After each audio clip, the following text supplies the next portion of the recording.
We decided we're going to plow a little extra ground this year. In the process, I traded tractors, and I don't think the plow that I had, my tractor will have traction enough to pull probably. So we wanted a little bit smaller. This is a 3 bottom and the other one is a 4 bottom, and the 3 will work a lot easier and it'll be a lot on smaller areas. It'll work better because it'll be more maneuverable. This one on the shears is what cuts the ground to bottom are broken. We bought new shears, but we got to get these old ones off, and it's been sitting long enough that everything's rusted, the bolts, because they were sitting on the ground. The bolts are all seized up on here. We were able to turn a couple of them by hand and get them to break loose. A couple of them twisted off, and then I ground some of them off with this angle grinder. But the way I'm settling on now is just to chisel them off. And that ends up with this. I'm able to split the nut in 2, and then I can just drive them out the top. Fortunately, I have Jeremiah to do this kind of stuff that he's working on because I can't see well enough to get it done.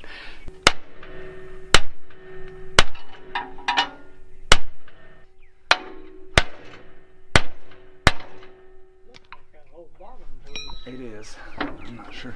Oh, it's loose up here. That's where it's loose at. And that's soaking up a lot of my power. Yeah, I did. Well, let me hold over on that.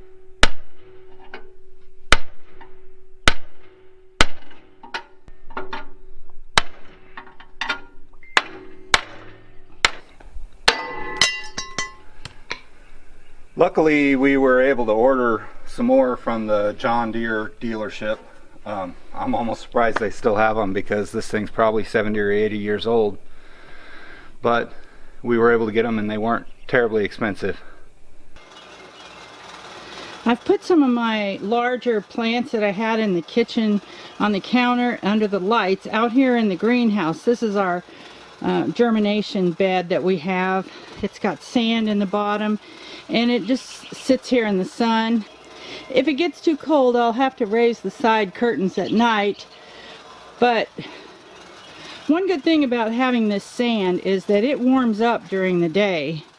I mean, even right now it's morning and it's pretty cool outside, but it's warm to my touch. And they get pretty good sun here if the sun's shining, and I think they have a better chance under here than they did in those lights. Like, this happened to my eggplant inside there. I think the light got too intense and I had it too close, and it kind of looks like it burned them a little bit, but I think I've got them out of there fast enough and in this natural sun that they're going to do well. My tomatoes look a little bit pale. When I need to see what maybe they need. And then this is some kind of cabbage family and more peppers, and then my marigolds are up here. I've got 100 marigolds. Today in the kitchen greenhouse, where I'm using some heat mats and some lights, I'm going to start okra, and I'm going to do it in 2 50-cell trays. I'm going to have around 50 okra plants. This is fresh seed, so I'm pretty sure it's going to germinate well.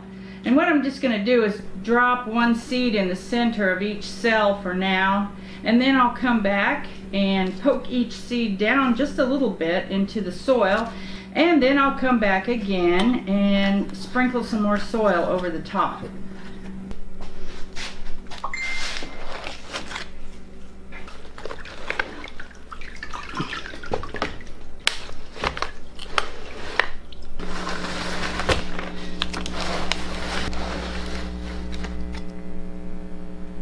The next thing I'm going to plant is some cucumber seeds, and these are special kind of cucumbers that grow inside a high tunnel. They don't have to be pollinated. I guess they're kind of like no pollination or self-pollination, so they do well in a high tunnel situation where it's not out in the wind and available to the birds and the bees quite so much. But I'm only going to do 10 at a time because I only really want about 5 or 6 plants at a time, because I think we only need like up to 3 cucumbers a day to eat. I will plan ahead in the future for some cucumbers that we might make pickles out of, because I have a pickling variety of cucumbers. But for now I'm only going to do 10 of these. And so that makes another little batch of seeds up under my lights on my heat mat, and then these that are still in here that are off the heat but still under the light. Well, we bought this old plow, and it's been sitting for a number of years, and the moldboards have gotten pretty rusty. So I'm trying to get them shined up where the dirt will slip on them, so we can go ahead and plow when it dries up. They're not pitted, so they're cleaning up pretty good.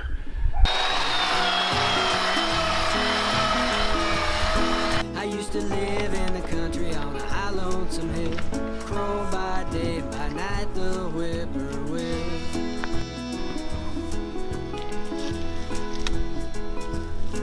I used to live in the country on a high lonesome hill. Crow by day, by night the And here's another thing I'm doing. I got out a bunch of packages of ground venison from my freezer, and I'm in the process of getting them canned up in these jars.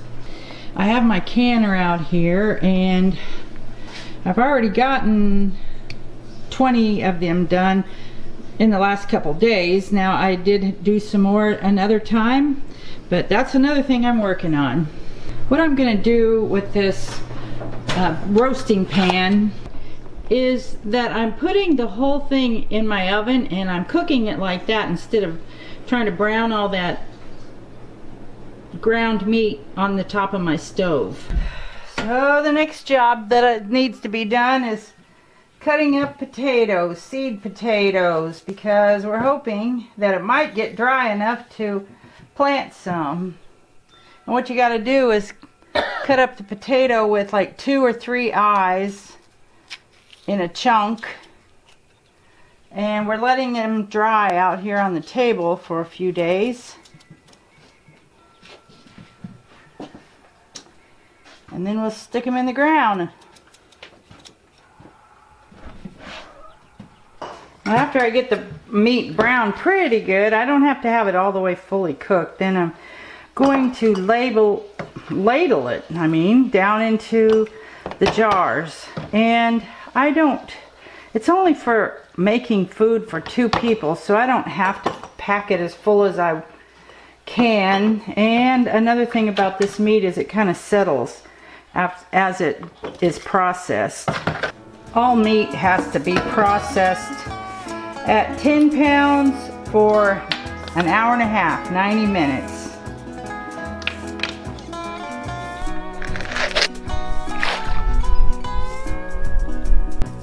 We've been throwing a little bit of food out every night in hopes that the fish would come up and eat it, because all last year in the evenings we fed our catfish. Well, tonight they showed up for the first time. Well, I promise that I won't be gone too long. I'll be thinking about you every minute that I'm gone.